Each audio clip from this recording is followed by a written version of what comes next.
Mega డిఎస్సీపై YCP చేస్తున్న ఆందోళనలు రానున్న స్థానిక సంస్థల ఎన్నికల కోసమేనని టీడీపీ రాష్ట్ర ఉపాధ్యక్షుడు యాదవ్ కార్పొరేషన్ చైర్మన్ గొల్ల నరసింహ యాదవ్ ఆరోపించారు. ఈరోజు రాష్ట్రంలో మెగా డిఎస్సిపై జరుగుతున్న రాద్ధాంతం కానీ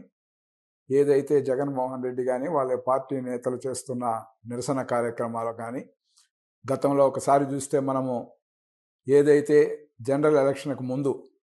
ఏ విధంగా గెలవాలనే ఒక దీంతో శ్రీ వెంకటేశ్వర స్వామి పేరుతో పింక్ డైమండ్ కథని ఏ విధంగా తెర మీదకి తెచ్చారో ఈరోజు అదేవిధంగా కూడా ఈరోజు మెగా డిఎస్సి ఈ యొక్క నిరుద్యోగులకు సంబంధించి ఉపాధ్యాయ పోస్టుల భర్తీలో ఏదో జరిగిపోయిందనే విధంగా కూడా ప్రజల్ని నమ్మించే ప్రయత్నం చేస్తున్న వైసీపీ శ్రేణుల పట్ల అప్రమత్తంగా ఉండాలని కూడా తెలుగుదేశం పార్టీ పరంగా కూడా ప్రజలందరికీ కూడా నిరుద్యోగ యువతకు విజ్ఞప్తి చేస్తూ ఉన్నాం. ఈరోజు కనీ విని ఎరుగని స్థాయిలో కర్నూలులో జరిగిన ఏదైతే ఈరోజు కర్నూలులో ఎప్పుడూ లేని విధంగా కూడా ఈరోజు భారీ ఎత్తున కూడా ఎవరైతే డిఎస్సిలో నిరుద్యోగ యువకులు ఉద్యోగాలు పొందారో ఉపాధ్యాయ పోస్టుల్లో వాళ్ళందరూ కూడా ఈరోజు ఈ యొక్క ఆత్మగౌరవ ర్యాలీని భారీ ఎత్తున కూడా ఈరోజు ఆ బురుజు దగ్గర చేసిన కార్యక్రమం అందరూ కూడా చూశారు. దీనికి ఇకనైనా బుద్ధి తెచ్చుకొని ఏదైతే డిఎస్సికి సంబంధించి గత 5 సంవత్సరాల్లో వైసీపీ జగన్మోహన్ రెడ్డి పరిపాలన ఒక్క ఉద్యోగం టీచర్ ఉద్యోగం కూడా ఇచ్చిన దాఖలాలు లేవు. ఈరోజు నిరుద్యోగ యువతకు ఏదైతే చెప్పిన మాట ప్రకారం ఈరోజు శ్రీ నారా చంద్రబాబు నాయుడు గారు కానీ నారా లోకేష్ గారు విద్యామంత్రిగా వారందరికీ ఉద్యోగ నియామకాల్లో డిఎస్సిలో భారీ ఎత్తున నియమిస్తే ఓర్వలేక సహించలేక ఈరోజు అసత్య ప్రకటనలు అసత్య ప్రచారాలకు పూనుకోవడాన్ని తీవ్రంగా కూడా ఈరోజు నిరుద్యోగ యువతంతా కూడా రాష్ట్రంలో ఖండనలు తెలియజేస్తా ఉన్న వాస్తవాన్ని ఈరోజు కర్నూలులో జరిగిన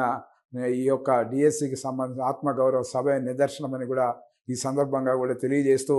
ఈరోజు ఒకటి గుర్తుంచుకోవాల్సిన అవసరం ఉంది.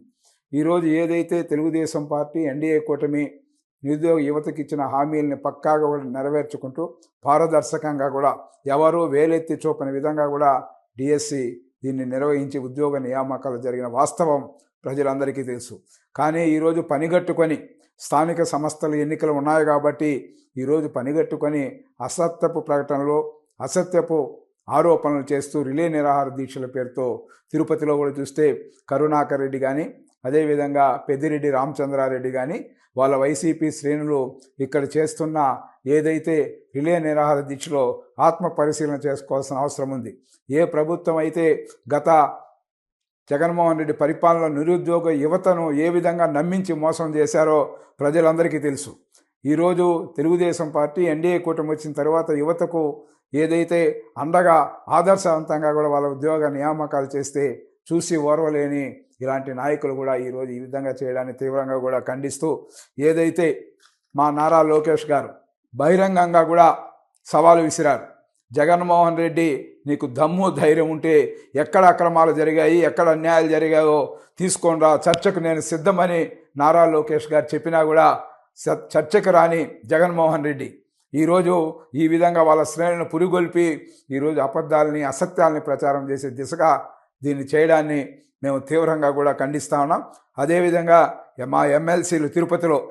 ఎమ్మెల్సీలు కానీ అదేవిధంగా శాప్ చైర్మన్ రవినాయుడు కానీ వాళ్ళు కూడా సవాలు విసిరి ఆ రోజు డేట్ ఫిక్స్ చేసి రమ్మంటే ఒక్కరు కూడా రాని పరిస్థితి. ఈ విధంగా ఈ డిఎస్సి అవకతవకలని అసత్య ప్రచారాలని ప్రజలు నమ్మాల్సిన పని లేదు. ప్రతినిత్యం కూడా జగన్మోహన్ రెడ్డి పరిపాలనలో ప్రజాధనాన్ని ఏ విధంగా లూటీ చేశారో ప్రతిరోజు కూడా ఏ విధంగా ఈ లిక్కర్ కుంభకోణం అంటామా లేదా టీడీఆర్ బాండ్ల కుంభకోణం అంటామా లేదా ఈ విధంగా చెప్పుకుంటూ పోతే అనేక కుంభకోణాల్లో వైసీపీ శ్రేణులంతా కూడా ఏ విధంగా వాళ్ళ పరిపాలనలో దాంట్లో ఇన్వాల్వ్ అయ్యారో ప్రజలందరూ కూడా గమనిస్తూ ఉన్నారు. అన్నిటిపైన కూడా విచారణలు జరుగుతూ ఉన్నాయి. ఒక పక్క ఇలాంటి వ్యక్తులు కూడా ఈరోజు ఎన్డీఏ కూటమిని ప్రశ్నించే నైతిక హక్కు వీళ్ళకి లేదని కూడా జగన్మోహన్ రెడ్డికి లేదని కూడా ఈ సందర్భంగా కూడా తెలియజేస్తూ ప్రజలందరూ కూడా ఈరోజు అందరూ కూడా సంతోషంగా ఈరోజు ప్రతి నెల కూడా ఏదో ఎన్టీఆర్ భరోసా పింఛన్ల దగ్గర నుంచి ఏదైతే మహిళలకు చేస్తున్న అనేక కార్యక్రమాలు కానీ రైతులకు చేస్తున్న అభివృద్ధి కార్యక్రమాలు కానీ రైతులకి అండగా నిలిచే కార్యక్రమాలు కానీ రైతు భరోసా కావచ్చు తల్లికి వందనం కావచ్చు ఈ విధంగా చెప్పుకుంటూ పోతే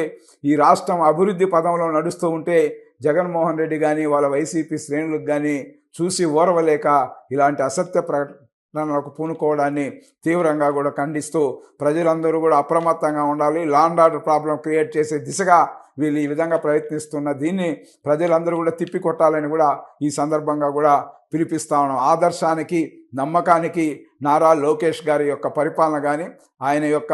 శాఖలో ఏ విధంగా ఉంటుందో ప్రజలందరికీ తెలుసు. నీతికి నిబద్ధతకు మారుపేరు నారా లోకేష్, నారా చంద్రబాబు నాయుడు అనే వాస్తవాల్ని ప్రజలందరికీ తెలుసు. ఈ యొక్క దుర్మార్గులు, దుష్టులు 5 సంవత్సరాలు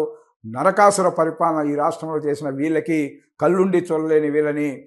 ఏ విధంగా మాట్లాడాలో అర్థం కాలేదని కూడా ఈ సందర్భంగా కూడా తెలియజేస్తూ ప్రజలందరూ అప్రమత్తంగా ఉన్నది. ఈ రాష్ట్ర ఏదైతే 5 సంవత్సరాలు కూడా అన్ని వ్యవస్థలను కూడా ఏ విధంగా భ్రష్టు పట్టించారు, ఏ విధంగా నిర్వీర్యం చేశారో ప్రజలందరూ కూడా తెలుసు అనే వాస్తవాన్ని ప్రజల ముందు ఉంచుతూ ఇలాంటి వ్యక్తుల పట్ల అప్రమత్తంగా ఉండాలని కూడా ప్రజలకు పిలిపిస్తాను.